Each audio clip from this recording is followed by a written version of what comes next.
You have learned that everything man creates or acquires begins in the form of desire.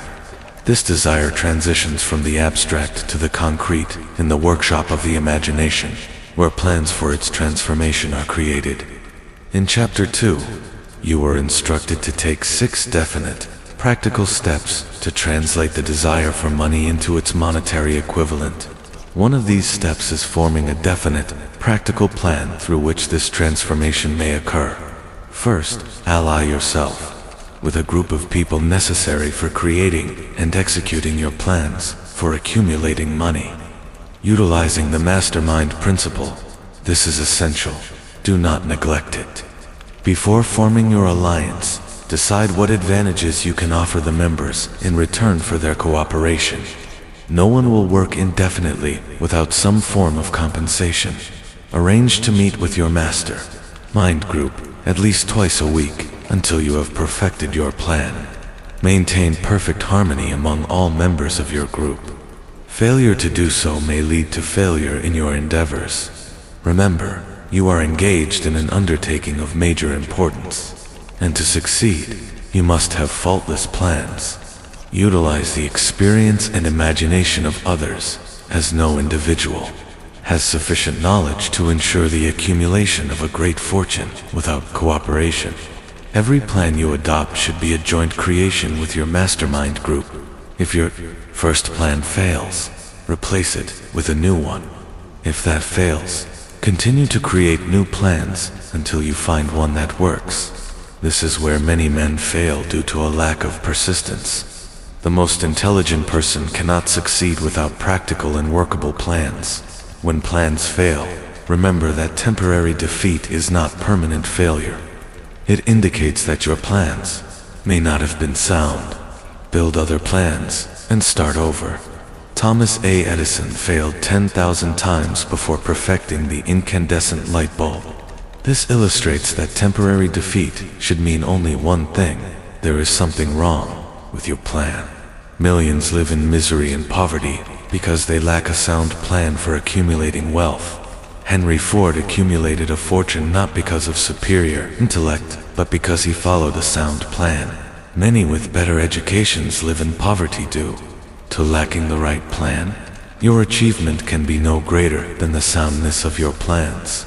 Samuel Insull lost a fortune due to unsound plans during a depression. If his experience results in failure, it will be due to a lack of persistence to rebuild.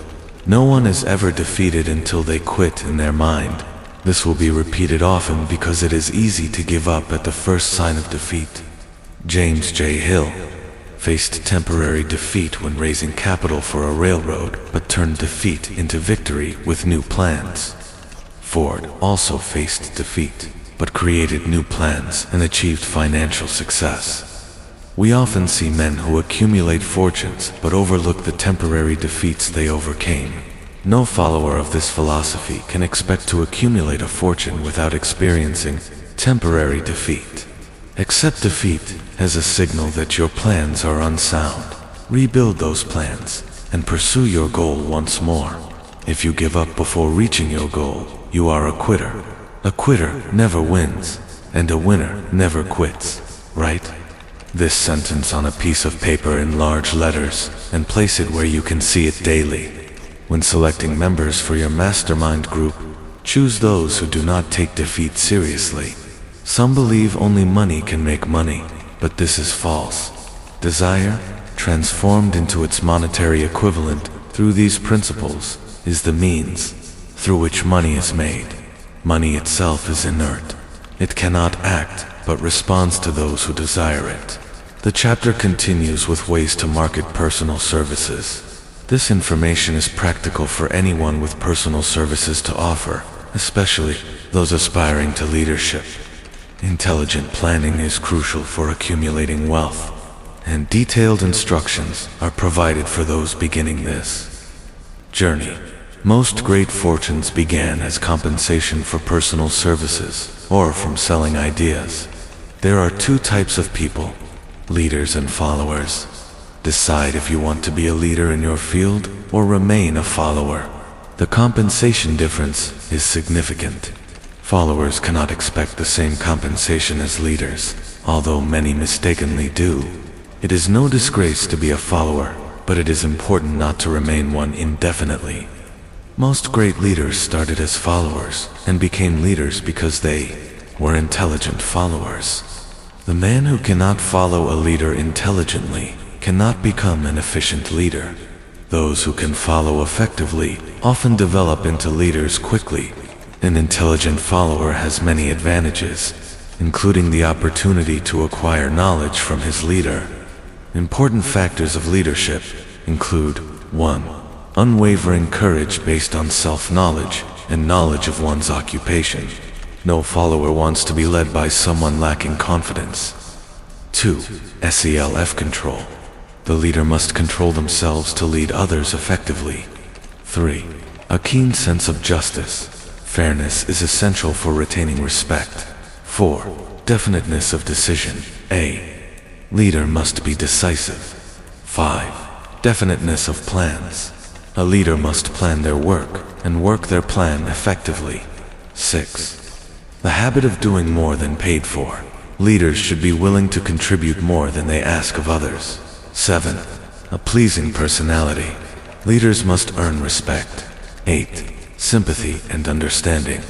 Leaders must empathize with their followers. 9. Mastery of detail. Leaders should know the details of their position. 10. Willingness to assume full responsibility. Leaders must take responsibility for their followers' mistakes. 11. Cooperation. Leaders must encourage cooperative efforts. Leadership can be categorized into two forms: leadership by consent and leadership by force. History shows that leadership by force cannot endure. The world now demands a new brand of leadership that emphasizes cooperation. The relationship between employers and employees is evolving into one of mutual cooperation, focusing on equitable profit sharing. Leadership will resemble partnerships more than in the past. Old leaders who cling to forceful methods must adapt or be left behind. The future of leadership will require understanding and cooperation, as the relationship between employers and employees will be more like a partnership. In politics, there is a demand for new leaders. Many politicians have become legalized racketeers, increasing taxes and exploiting industry. The banking sector is also undergoing reform as public confidence wanes. Industry requires new leaders who prioritize human factors over mere profits. Religious leaders must focus more on the present needs of their followers rather than the distant future. New leadership is necessary in law, medicine, education, and journalism, where outdated practices must be replaced with a focus on practical applications. Media for marketing services includes employment bureaus, advertising, personal letters of application, personal acquaintances, and in-person applications. Each method must be executed with care to ensure effectiveness. Prepare a written brief detailing your education, experience, references, and qualifications. Include a photograph and clearly state the position you seek. Offer to work on a probationary basis to demonstrate your confidence in your abilities. Knowledge of the prospective employer's business will also enhance your application. Successful individuals must recognize the opportunities available in the U.S. The country offers unparalleled freedoms and opportunities to accumulate wealth through hard work and service. The principles of success are rooted in the law of economics, which dictates that riches cannot be obtained without rendering useful service. This chapter emphasizes the importance of understanding and applying these principles to achieve success in marketing personal services. By following these guidelines, individuals can position themselves for leadership roles and effectively navigate the changing landscape of work and service.